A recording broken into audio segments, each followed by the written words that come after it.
Après 8 journées de championnat, c'est donc l'AS Monaco qui passera la trêve au chaud en tête de la Ligue 1 Uber Eats grâce à son succès 3-1 sur la pelouse du Stade de Reims. Une victoire loin d'être simple à acquérir, mais une victoire obtenue notamment en faisant attention à une chose sur le plan défensif, les projections de Marshal Mounetsi. On revient là-dessus dans le coup de cœur tactique de la semaine. Alors pourquoi surveiller Mounetsi ? Parce que sa position avancée ici et surtout ses projections créaient un 4 contre 3 par rapport à la défense centrale à 3 monégasque et les 3 attaquants rémois. Ici en se projetant, il attire Magassa à l'intérieur, ce qui libère plus d'espace à Ito, ce qui fait que Magasso est quand même assez loin de Ito au moment où il reçoit le ballon.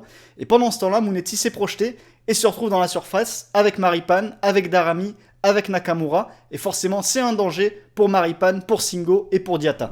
Et sur ce plan-là, les statistiques ne mentent pas, puisque Marshal Mounetsi, depuis le début de la saison, c'est 0,37 expected goals par match. Ça le place dans le top 1% des milieux de terrain qui se créent le plus d'expected goals par match, donc le plus d'occasions. C'est aussi 2,12 tirs par match, c'est aussi des tirs pris en général à 13 mètres du but adverse, donc quand Marshal Mounetsi se projette, on le surveille. Parce que se passe-t-il quand on surveille mal Marshal Mounetsi ?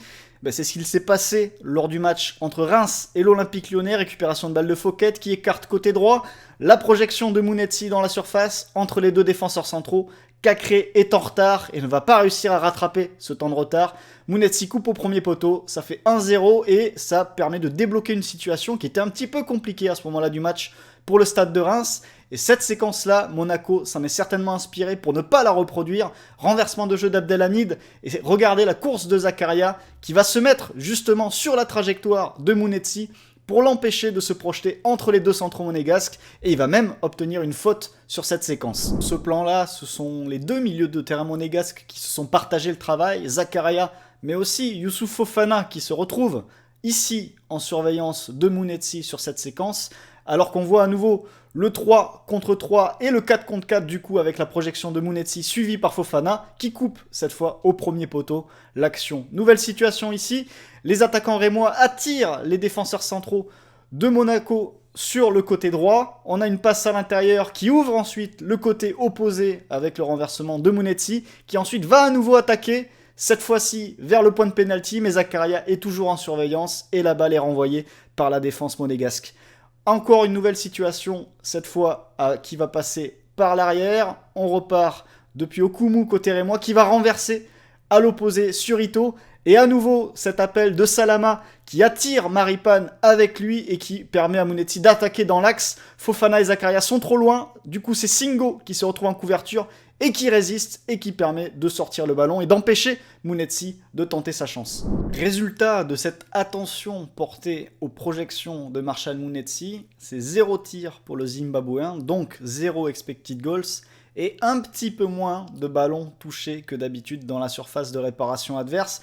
Un petit peu moins car si Monaco a réussi à limiter l'impact du milieu rémois, ils ne l'ont pas totalement éteint, c'est ce qu'on va voir sur ces 3 petites séquences à venir. Car à défaut d'être finisseur, Mounetsi s'est mué en passeur. Ici, on va le voir partir en profondeur, alors que Magassa est fixé et suit le décrochage de Ito. Mounetsi s'enfuit dans son dos et s'échappe.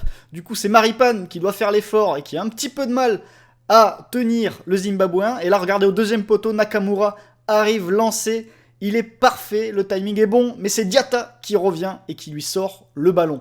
Nouvelle séquence à nouveau en première mi-temps, un long ballon de Yeven Diouf sur la tête justement de Mounetsi, et regardez derrière le 3 contre 3 entre les défenseurs monégasques et les 3 attaquants rémois. La tête de Fofana, la balle va revenir pour les rémois, et là il faut regarder l'appel de Mounetsi en profondeur alors que Nakamura décroche et fait sortir son vis-à-vis. À nouveau Mounetsi attaque l'espace, mais cette fois-ci c'est Zakaria plutôt que Maripane qui fait l'effort pour accompagner le milieu de terrain rémois, sauf qu'il va se faire éliminer et là Mounetsi donne un très bon ballon à Daramy qui n'arrive pas à conclure.